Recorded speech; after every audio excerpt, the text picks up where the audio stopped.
Les cartons jaunes et rouges sont l'un des marchés les plus disponibles dans le football, et l'un de ceux où les parieurs font le plus d'erreurs d'analyse. Pas parce que c'est un marché compliqué, mais parce qu'il y a une variable que tout le monde cite et que presque personne n'utilise vraiment: l'arbitre. Dans cette vidéo, on couvre la mécanique du marché, les variables qui déterminent réellement le nombre de cartons dans un match et les erreurs les plus coûteuses. Les types de paris sur les cartons. Le marché le plus répandu est le total de cartons dans le match. Over ou under, une ligne fixée par la plateforme. La ligne varie selon les équipes et la compétition, mais tourne le plus souvent autour de 3 à 5 cartons selon le contexte. Attention, certaines plateformes utilisent un système de points plutôt qu'un comptage brut. Dans ce système, un carton jaune vaut 1 point, un carton rouge direct vaut 2 points, et un double jaune, un rouge obtenu après 2 jaunes, vaut 3 points. 1 pour le premier jaune, 2 pour l'exclusion. Le total de points peut ainsi être différent du nombre de cartons affichés dans le match. Lis toujours les règles du marché avant de miser. Il y a aussi le marché par équipe. Tu joues si une équipe spécifique va recevoir plus ou moins d'un certain nombre de cartons. Ce marché est pertinent quand les deux équipes ont des profils très différents en termes de discipline. Le marché du premier carton existe également.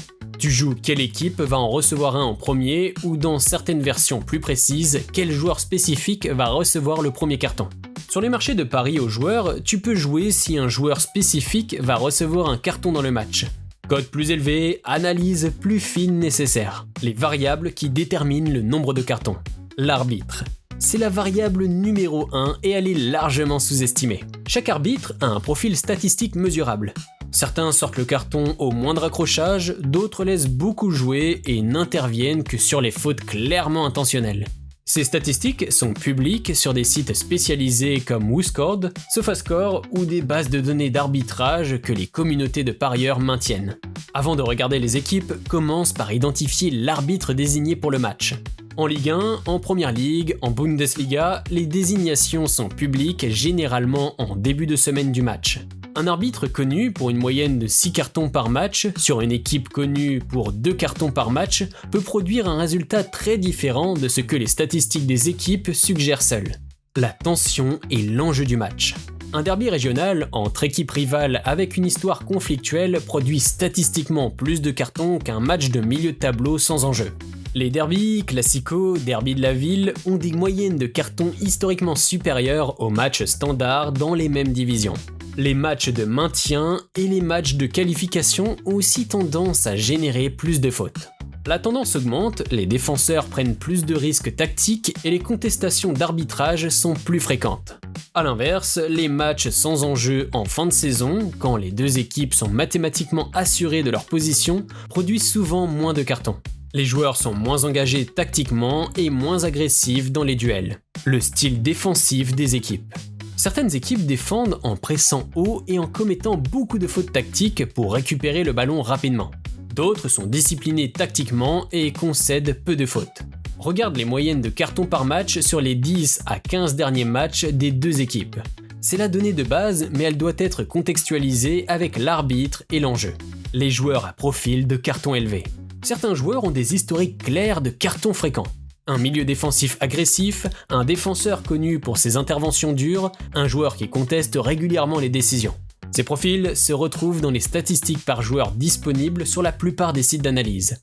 Pour les paris par joueur, c'est évidemment la variable principale, mais elle doit être croisée avec le style de jeu de l'adversaire qu'il va affronter. Un défenseur agressif qui affronte un attaquant rapide va probablement commettre plus de fautes qu'en face d'un attaquant lent. La dynamique en cours de match si tu paries en live.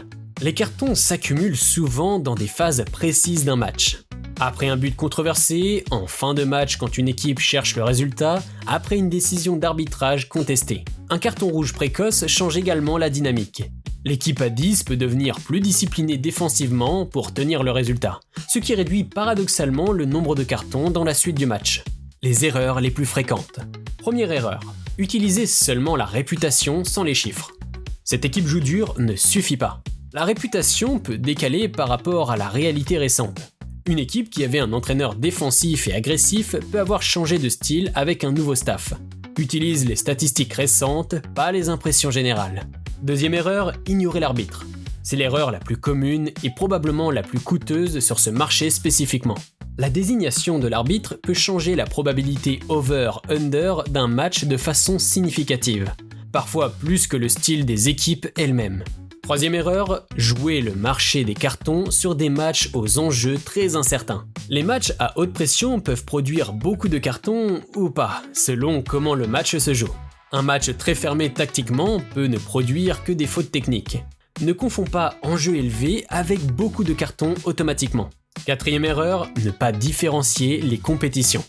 La même équipe peut avoir des moyennes de cartons très différentes en Ligue des Champions et en championnat national, parce que les arbitres européens ont souvent des profils différents de ceux des arbitres domestiques, et parce que l'intensité tactique varie selon la compétition.